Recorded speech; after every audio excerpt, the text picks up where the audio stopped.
Hi hello welcome back to Xylem Learning. It's me VK. December 22 തിങ്കളാഴ്ചയാണ് നമ്മുടെ +2 business സ്റ്റഡീസിന്റെ examination നടക്കാൻ വേണ്ടി പോകുന്നത്. സോ 9 ചാപ്റ്റേഴ്സ് ആണ് നമുക്ക് പഠിക്കാനുള്ളത്. സോ 9 ചാപ്റ്റേഴ്സ് നിങ്ങൾ കവർ ചെയ്തിട്ടുണ്ടെന്ന് കരുതുന്നു. സോ ഈ വീഡിയോയിൽ നമ്മൾ ഡിസ്കസ് ചെയ്യാൻ വേണ്ടി പോകുന്നത് ഈ വരുന്ന ക്രിസ്മസ് എക്സാമിന് +2 ബിസിനസ് സ്റ്റഡീസിന്റെ ക്രിസ്മസ് എക്സാമിന് നിങ്ങളുടെ മുന്നിലേക്ക് എത്താൻ വേണ്ടി പോകുന്ന 8 കിടിലൻ ചോദ്യങ്ങളാണ് നമ്മൾ ഡിസ്കസ് ചെയ്യാൻ വേണ്ടി പോകുന്നത്. ഉറപ്പായിട്ടും ഈ ചോദ്യങ്ങളുടെ ഉത്തരങ്ങളും പഠിച്ചിട്ടായിരിക്കണം ക്രിസ്മസ് എക്സാമിനേഷൻ എഴുതാൻ വേണ്ടി പോകുന്നത്. സോ ആദ്യമായിട്ടാണ് നമ്മുടെ ചാനലിലേക്ക് നിങ്ങൾ എത്തുന്നുണ്ടെങ്കിൽ തീർച്ചയായിട്ടും നമ്മുടെ ചാനൽ സബ്സ്ക്രൈബ് ചെയ്ത് വെക്കുക. സോ ഈ വീഡിയോയുമായി ബന്ധപ്പെട്ടുള്ള ഡീറ്റെയിൽസും കാര്യങ്ങളും ഫീഡ്ബാക്സും ഒക്കെ നിങ്ങൾ കമന്റ് ബോക്സിൽ രേഖപ്പെടുത്താനും മറക്കരുത്. സോ ഏതൊക്കെയാണ് ആ പ്രധാനപ്പെട്ട 8 ചോദ്യങ്ങൾ എന്ന് നമുക്ക് പരിശോധിക്കാം. ഒന്നാമത്തെ ചോദ്യത്തിലേക്ക് കടന്നു കഴിഞ്ഞാൽ this concept refers to the mix between owners fund and borrowed fund in the capitalization. ചോദ്യം കണ്ട് പേടിക്കൊന്നും വേണ്ട, സിമ്പിൾ ആണ്. ഒരു ഫേമിന്റെ ടോട്ടൽ ക്യാപിറ്റൽ എടുത്തു കഴിഞ്ഞാൽ അതിൽ 2 ടൈപ്പ് ഫണ്ട് ഉണ്ടായിരിക്കുമല്ലോ, സംശയമൊന്നുമില്ല. ഒന്നാമത്തത് ബോറോഡ് ഫണ്ടും രണ്ടാമത്തത് ഓൺഡ് ഫണ്ടുമാണ്. ഈ ബോറോഡ് ഫണ്ട് എന്ന് പറയുന്ന സമയത്ത് കടം വാങ്ങിക്കുന്ന ഫണ്ട്, ഓൺഡ് ഫണ്ട് എന്ന് പറയുന്ന സമയത്ത് ഓണേഴ്സ് കൊണ്ടുവരുന്ന ഫണ്ടാണ്. സോ ഇതിന്റെ രണ്ടിന്റെയും മിക്സ് ആണ് ഈ പറഞ്ഞ കോൺസെപ്റ്റ് ഏതാണ്? ദാറ്റ് ഈസ് ഐഡന്റിഫൈ ഇറ്റ് എന്ന് പറയുന്നത്. മക്കളെ, ഇങ്ങനെ ഒരു ചോദ്യം കണ്ടു കഴിഞ്ഞാൽ ഉറപ്പിച്ചേക്കണം എന്താണ്, ക്യാപിറ്റൽ സ്ട്രക്ചറുമായി ബന്ധപ്പെട്ട ചോദ്യമാണ്. അതായത് ഒരു ഫേമിന്റെ ടോട്ടൽ ക്യാപിറ്റലിൽ നമുക്കറിയാം ഓണേഴ്സ് ഫണ്ട് ഉണ്ടായിരിക്കും, ബോറോഡ് ഫണ്ട് ഉണ്ടായിരിക്കും. ഇതിന്റെ മിക്സിന് വിളിക്കുന്ന പേര് അല്ലെങ്കിൽ ആ കോൺസെപ്റ്റിനെ വിളിക്കുന്ന പേരാണ് ക്യാപിറ്റൽ സ്ട്രക്ചർ.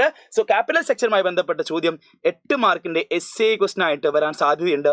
അതേപോലെ തന്നെ ഫാക്ടേഴ്സ് അഫക്റ്റിംഗ് ക്യാപിറ്റൽ സ്ട്രക്ചർ അല്ലെങ്കിൽ ഡിറ്റർമിനൻസ് ഓഫ് ക്യാപിറ്റൽ സ്ട്രക്ചർ എന്ന് പറഞ്ഞ് ചോദിക്കാറുണ്ട്. സോ അതും നോട്ട് ചെയ്ത് വെക്കുക. 8 മാർക്കിന്റെ essay ക്വസ്റ്റൻ ആയിട്ട് വരാൻ സാധ്യതയുണ്ട്. നോട്ട് ചെയ്ത് കൃത്യമായിട്ട് പഠിച്ചു വെക്കുക. ഇനി അടുത്ത ചോദ്യം, every finance manager has to take 3 important decisions. അതായത് എല്ലാ തരത്തിലുള്ള ഫിനാൻഷ്യൽ മാനേജേഴ്സും എന്ത് ചെയ്യേണ്ടതുണ്ട്, അവരുമായി ബന്ധപ്പെട്ട 3 പ്രധാനപ്പെട്ട ഡിസിഷൻസ് എടുക്കേണ്ടതുണ്ട് അല്ലേ? ഏതാണത്? Which are they? എക്സ്പ്ലെയിൻ. മക്കളെ, 3 മാർക്ക് മുതൽ 8 മാർക്കിന് വരെ ചോദിക്കാൻ സാധ്യതയുള്ള ഒരു ടോപ്പിക്കാണിത്, ഇമ്പോർട്ടൻറ്റ് ഫിനാൻഷ്യൽ ഡിസിഷൻസ്. അതായത് നമുക്ക് അറിയാം 3 പ്രധാനപ്പെട്ട ഡിസിഷൻസ് ഏതൊക്കെയാണെന്ന് ഇവിടെ നോക്കി വെക്കുക.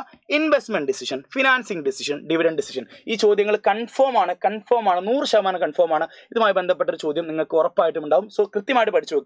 ഇൻവെസ്റ്റ്മെന്റ് ഡിസിഷൻ എന്ന് പറഞ്ഞു കഴിഞ്ഞാൽ ശ്രദ്ധിച്ചു വെക്കുക, ലോങ് ടേമിലേക്ക് എത്ര ഇൻവെസ്റ്റ്മെന്റ് ചെയ്യണം, ഷോർട്ട് ടേമിലേക്ക് എത്ര ഇൻവെസ്റ്റ്മെന്റ് ചെയ്യണം. ക്ലിയർ ആണല്ലോ? ലോങ് ടേമിലേക്ക് എത്ര ഇൻവെസ്റ്റ്മെന്റ് ചെയ്യണം, ഷോർട്ട് ടേമിലേക്ക് എത്ര ഇൻവെസ്റ്റ്മെന്റ് ചെയ്യണം. ഇതുമായി ബന്ധപ്പെട്ട ഡിസിഷനാണ് ഇൻവെസ്റ്റ്മെന്റ് ഡിസിഷൻ. ഇനി ഫിനാൻസിങ് ഡിസിഷനിലേക്ക് വന്നു കഴിഞ്ഞാൽ ഒരു ഫേമിന്റെ ടോട്ടൽ ക്യാപിറ്റൽ എടുത്ത് പരിശോധിക്കുന്ന സമയത്ത് അവിടെ ഓൺഡ് ഫണ്ട് ആയിരിക്കും, ബോറോഡ് ഫണ്ട് ആയിരിക്കും.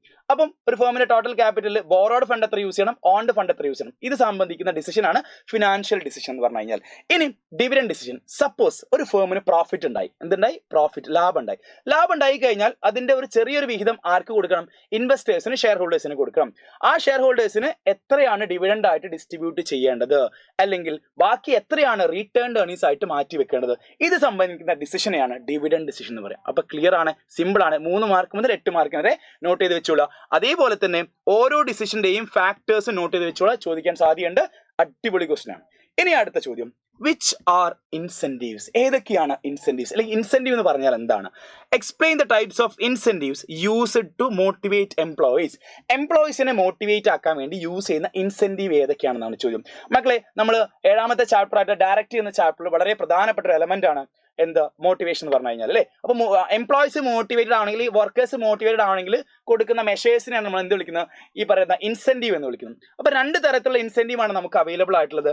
ഒന്ന് ഫൈനാൻഷ്യൽ ഇൻസെന്റീവ്, മറ്റൊന്ന് നോൺ ഫൈനാൻഷ്യൽ ഇൻസെന്റീവ് ആണ്. അപ്പൊ നമുക്കറിയാം കുറേ അധികം ഫൈനാൻഷ്യൽ ഇൻസെന്റീവ് ഉണ്ട്, കുറേ അധികം നോൺ ഫൈനാൻഷ്യൽ ഇൻസെന്റീവ് ഉണ്ട്. മക്കളെ, ഇതുമായി ബന്ധപ്പെട്ട ചോദ്യം പല തവണ essayക്ക് ചോദിച്ചിട്ടുണ്ട് മുൻ വർഷങ്ങളിൽ. സോ അത് നോട്ട് ചെയ്ത് വെക്കുക, ഏതൊക്കെയാണ് ഫൈനാൻഷ്യൽ ഇൻസെന്റീവ് എന്നും ഏതൊക്കെയാണ് നോൺ ഫൈനാൻഷ്യൽ ഇൻസെന്റീവ്. ഒറ്റ കാര്യം മാത്രം ആലോചിച്ചാൽ മതി, ഫൈനാൻഷ്യൽ ഇൻസെന്റീവ് എന്ന് പറഞ്ഞാൽ മെഷറബിൾ ആയിട്ടുള്ള ഐറ്റംസ് ആയിരിക്കും, കാൽക്കുലേറ്റ് ചെയ്യാൻ വേണ്ടി പറ്റും.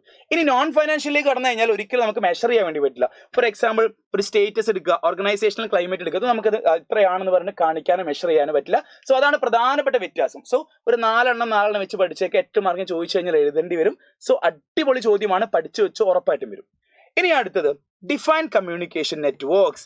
Describe different patterns of communication network in N organisation. അപ്പം നിങ്ങൾക്ക് മുൻ വർഷത്തെ ചോദ്യപേപ്പർ എടുത്ത് പരിശോധിക്കുകയാണെങ്കിൽ കമ്മ്യൂണിക്കേഷനുമായി ബന്ധപ്പെട്ട ഒരു ചോദ്യം കൺഫേം ആണ്. മുൻ വർഷങ്ങളൊക്കെ ചോദിച്ചുള്ള ചോദ്യം എന്ന് പറഞ്ഞാൽ ഫോർമൽ കമ്മ്യൂണിക്കേഷൻ, ഇൻഫോർമൽ കമ്മ്യൂണിക്കേഷൻ വ്യത്യാസം, അതേപോലെ തന്നെ ബാരിയേഴ്സ് ഓഫ് കമ്മ്യൂണിക്കേഷൻ, ഇങ്ങനെയുള്ള ചോദ്യങ്ങളായിരുന്നു വന്നിട്ടുണ്ടായിരുന്നു. പക്ഷേ ഇത്തവണ നിങ്ങൾ കാണാൻ വേണ്ടി പോകുന്നത് കമ്മ്യൂണിക്കേഷൻ നെറ്റ്വർക്കുമായി ബന്ധപ്പെട്ട ചോദ്യമായിരിക്കും. സോ നോട്ട് ചെയ്ത് വെച്ചേക്കുക. ഏതൊക്കെയാണ് ഫോർമൽ കമ്മ്യൂണിക്കേഷൻ നെറ്റ്വർക്ക്, ഏതൊക്കെയാണ് ഇൻഫോർമൽ കമ്മ്യൂണിക്കേഷൻ നെറ്റ്വർക്ക് എന്ന് നോട്ട് ചെയ്ത് വെച്ചേക്കുക. സാർ അതിന് ജസ്റ്റ് ഒരു രൂപം കൊടുത്തിട്ടുണ്ട്. അതായത് ഇവിടെ ഫോർമൽ കമ്മ്യൂണിക്കേഷൻ നെറ്റ്വർക്ക് കൊടുത്തിട്ടുണ്ട്. Single chain, wheel, circular, free flow ഉണ്ട്, ഇൻവേർട്ടഡ് വേ ഉണ്ട്. അപ്പൊ 5 ടൈപ്പാണ് ഫോർമൽ കമ്മ്യൂണിക്കേഷൻ നെറ്റ്വർക്കുകൾ. ഇൻഫോർമലിലേക്ക് വന്നു കഴിഞ്ഞാൽ സിംഗിൾ സ്റ്റാൻഡ് ഉണ്ട്, ഗോസിപ്പ് ഉണ്ട്, പ്രൊബബിലിറ്റി ഉണ്ട്, ക്ലസ്റ്റർ ഉണ്ട്. അപ്പൊ 4 ഇൻഫോർമലുണ്ട്. ഇത് ഏതൊക്കെയാണെന്ന് കൃത്യമായിട്ട് പഠിച്ചു വെച്ചേക്ക്. എസ്എക്ക് ചോദിക്കാൻ സാധ്യതയുണ്ട്, അല്ലെങ്കിൽ ഷോർട്ട് എസ്എ 4 മാർക്കിന് ചോദ്യമായിട്ട് വരാൻ സാധ്യതയുണ്ട്. നോട്ട് ചെയ്ത് വെക്കുക കേട്ടോ. ഇനി അടുത്ത ചോദ്യം, staffing is not a simple process, it involves various steps. Staffing എന്ന് പറഞ്ഞാൽ ഒരു സിമ്പിൾ പ്രോസസ് അല്ല, അതിൽ ഒരുപാട് സ്റ്റെപ്പുകൾ ഉണ്ട് എന്നാണ് പറയുന്നത് അല്ലേ. അപ്പം മുൻ വർഷങ്ങളിൽ ചോദിച്ചുള്ള ചോദ്യം എന്ന് പറഞ്ഞു കഴിഞ്ഞാൽ on the job training, of the job training, recruitment sources, ഇതൊക്കെയാണ് ചോദിച്ചിട്ടുള്ളത്. പക്ഷെ ഇത്തവണ ചോദിക്കാൻ സാധ്യതയുള്ള ചോദ്യം എന്ന് പറഞ്ഞു കഴിഞ്ഞാൽ സ്റ്റാഫിംഗിന്റെ സ്റ്റെപ്സ് ആണ്. മക്കളെ, ഇത്രയും സ്റ്റെപ്സ് നമുക്ക് സ്റ്റാഫിംഗിലുണ്ട്. ഓരോന്നും നിങ്ങൾ എന്ത് ചെയ്യേണ്ടതുണ്ട്, എക്സ്പ്ലെയിൻ ചെയ്യണം. മക്കളെ 8 മാർക്കിന് ചോദിച്ചു കഴിഞ്ഞാൽ ഒരു ഷോർട്ട് ആയിട്ടൊരു എക്സ്പ്ലനേഷൻ കൊടുക്കണം. 8 മാർക്കിന്റെ എസ്എക്ക് ചോദിക്കുന്ന കിടിലൻ ചോദ്യമാണ്, വിട്ടുകളയരുത്. കൃത്യമായിട്ട് പഠിച്ചു വെച്ചോളും. സ്റ്റാഫിംഗിന്റെ സ്റ്റെപ്സ് ഉറപ്പായിട്ട് ചോദിക്കാൻ സാധ്യതയുള്ള ചോദ്യമാണ്. ക്ലിയർ. ഇനി അടുത്ത ചോദ്യമാണ്, selection is N important function of human resource management അല്ലെ. നമുക്കറിയാം സ്റ്റാഫിംഗുമായി ബന്ധപ്പെട്ട കഴിഞ്ഞാൽ ഉറപ്പായിട്ട് സ്റ്റാഫിംഗിൽ വരുന്ന ഒരു കോൺസെപ്റ്റ് ആണ് സെലക്ഷൻ എന്ന് പറഞ്ഞ പ്രൊസീജിയർ. അപ്പൊ എംപ്ലോയീസിനെ സെലക്ട് ചെയ്യുന്ന സമയത്ത്, അല്ലെങ്കിൽ വർക്കേഴ്സിനെ സെലക്ട് ചെയ്യുന്ന സമയത്ത് ഒരുപാട് പ്രോസസ്സ് ഇൻവോൾവ് ആണ്. നമുക്കറിയാം ഒരുപാട് സ്റ്റെപ്പുകൾ, പ്രധാനപ്പെട്ട 5 സ്റ്റെപ്പുകളും ഇൻവോൾവ് ആണ്. അങ്ങനെയാണെങ്കിൽ ഏതൊക്കെയാണ് സെലക്ഷനുമായി ബന്ധപ്പെട്ട സ്റ്റെപ്പുകൾ ഏതൊക്കെയാണെന്ന് നമുക്കറിയാം. ഒന്നാമത്തെ സ്റ്റെപ്പ് എന്ന് പറഞ്ഞാൽ പ്രിലിമിനറി സ്ക്രീനിങ് ആണ്. എന്താണ് പ്രിലിമിനറി സ്ക്രീനിങ് ആണ്. പ്രിലിമിനറി സ്ക്രീനിങ് മുതൽ 8ാമത്തെ സ്റ്റെപ്പ് ആയിട്ടുള്ള കോൺട്രാക്ട് ഓഫ് എംപ്ലോയ്മെന്റ് വരെ നിങ്ങൾ ഓർത്ത് വെക്കട്ടോ. എന്താണ് കോൺട്രാക്ട് ഓഫ് എംപ്ലോയ്മെന്റ് വരെ നമുക്ക് എന്ത് ചെയ്യണമെന്നുണ്ട്, അത്രയും സ്റ്റെപ്പുകൾ പഠിക്കണമെന്നുണ്ട്. ദെൻ സെലക്ഷൻ ടെസ്റ്റുകൾ ഉണ്ട് അതിൻ്റെ ഇടയിൽ അല്ലേ. സെലക്ഷൻ ടെസ്റ്റുകൾ നമുക്ക് 5 ടൈപ്പ് സെലക്ഷൻ ടെസ്റ്റുകളാണ് പഠിക്കാനുള്ളത്. അത് നോട്ട് ചെയ്ത് വെക്കുക. Attitude test, interest test, personality test, trade test എന്നൊക്കെ പറഞ്ഞിട്ട് നമുക്ക് ടെസ്റ്റുകൾ പഠിക്കാനുണ്ട്. ആ ടെസ്റ്റുകളും ഇതിന്റെ കൂടെ ഓർത്ത് വെച്ചേക്കുക. എസ്എ ചോദ്യമായിട്ട് ചോദിക്കാൻ സാധ്യതയുണ്ട്, അല്ലെങ്കിൽ 4 മാർക്കിന് ചോദിക്കാൻ സാധ്യതയുണ്ട്. സെലക്ഷൻ ടെസ്റ്റ് സെപ്പറേറ്റ് ആയിട്ട് ചിലപ്പോൾ 5 മാർക്കിന് ചോദിക്കാൻ സാധ്യതയുണ്ട്. ഇതൊക്കെ സെലക്ഷനുമായി ബന്ധപ്പെടുന്ന ചോദ്യമാണ്. സോ കൃത്യമായിട്ട് സെലക്ഷനുമായി ബന്ധപ്പെട്ട ഒരു ചോദ്യം നിങ്ങൾക്ക് ഉണ്ടാവും. സോ നോട്ട് ചെയ്ത് വെക്കുക. ഇനി അടുത്തത്, describe functional and divisional structures of organisation. Functional സ്ട്രക്ചറും ഡിവിഷണൽ സ്ട്രക്ചറും നമുക്കറിയാം ഓർഗനൈസിംഗ് എന്ന ചാപ്റ്റർ നമ്മൾ പഠിക്കുന്നതാണ്. അതായത് ഒരു ഫേമിനെ സംബന്ധിച്ചിടത്തോളം കുറേയധികം സ്ട്രക്ചർ ഉണ്ടായിരിക്കും അല്ലെ. ഫോർമൽ സ്ട്രക്ചറിന് എക്സാമ്പിൾ ആണ് ഫങ്ഷണൽ സ്ട്രക്ചറും ഡിവിഷണൽ സ്ട്രക്ചറും. ഫങ്ഷണൽ സ്ട്രക്ചർ എന്ന് പറയുമ്പോൾ ഒറ്റ കാര്യം മാത്രം ആലോചിക്കുക. എന്താണ്, അവിടെ ഒരു പ്രൊഡക്റ്റ് മാത്രമേ ഉണ്ടായിരിക്കുള്ളൂ. എന്താണ്, ഒരു പ്രൊഡക്റ്റ് മാത്രമേ ഉണ്ടായിരിക്കുള്ളൂ. അതേപോലെ തന്നെ സ്ഥാപനം ചെറുതാണെങ്കിൽ മാത്രമേ ഫങ്ഷണൽ സ്ട്രക്ചർ സൂട്ടബിൾ ആവുള്ളൂ. ഡിവിഷണൽ സ്ട്രക്ചറിലേക്ക് വരുന്ന സമയത്ത് ഒരു ഓർഗനൈസേഷൻ, ഒരു എന്റർപ്രൈസ് വലുതാണ് എന്നുണ്ടെങ്കിൽ, ഒരുപാട് മൾട്ടിപ്പിൾ ആയിട്ടുള്ള പ്രൊഡക്റ്റ് പ്രൊഡ്യൂസ് ചെയ്യുന്ന ഒരു സ്ഥാപനമാണ് എന്നുണ്ടെങ്കിൽ, അത്തരത്തിലുള്ള സ്ഥാപനങ്ങൾക്കാണ് ഡിവിഷണൽ സ്ട്രക്ചർ സൂട്ടബിൾ ആവും. വിച്ച് മീൻസ് ഒരുപാട് ഡിപ്പാർട്ട്മെന്റുകൾ ഉണ്ടായിരിക്കും. ഓരോ പ്രൊഡക്റ്റിനും ഒരുപാട് ഡിപ്പാർട്ട്മെന്റുകൾ അവിടെ ഉണ്ടായിരിക്കും. സോ മക്കളെ, ഫങ്ഷണൽ സ്ട്രക്ചറും ഡിവിഷണൽ സ്ട്രക്ചറും കൃത്യമായിട്ട് പഠിച്ചു വെക്കുക. അതേപോലെ തന്നെ അതിന്റെ മെറിറ്റ്സും ഡിമെറിറ്റ്സ് ഒക്കെ നോക്കി വെക്കുക. എന്തെങ്കിലും ഒരു ചോദ്യം ഉറപ്പായിട്ടും അതുമായി ബന്ധപ്പെട്ട് നിങ്ങളെ കാത്തിരിക്കുന്നുണ്ട്. സോ കൃത്യമായിട്ട് പഠിച്ചു വെച്ചോ. മുൻ വർഷങ്ങളൊക്കെ ഡെലിഗേഷനുമായി ബന്ധപ്പെട്ട ചോദ്യം, ഫോർമൽ ഓർഗനൈസേഷൻ, ഇൻഫോർമൽ ഓർഗനൈസേഷനുമായി ബന്ധപ്പെട്ട ചോദ്യങ്ങളൊക്കെയാണ് ചോദിച്ചിട്ടുള്ളത്.